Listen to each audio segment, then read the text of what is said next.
නමුසේ එදා මට සෑහෙන්න ලොකු සද්දයක් දෙන්නේ. හා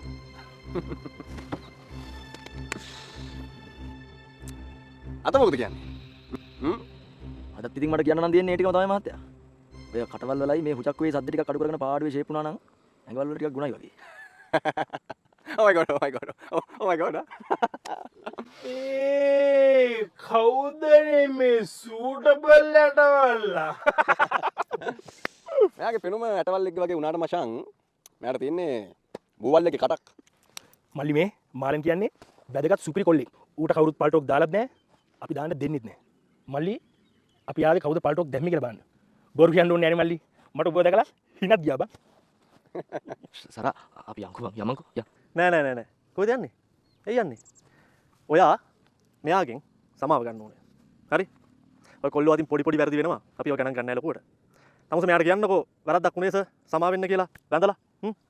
දැන් ඔය මහතුරු හිතාගෙන ඉන්න ඇවිල්ලා පොඩි සද්දයක් දැම්මම අපි බය වෙයි කියලාද? මහත්තයා මේ මේක අපේ ගම හරි.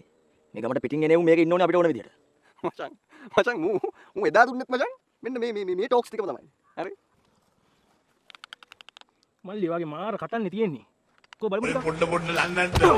ඩාම් වෙනවා ඩූම් වෙනවා. පං. මාරයි. ඕක. ඉල කිරි. ඉල පොක්ස්.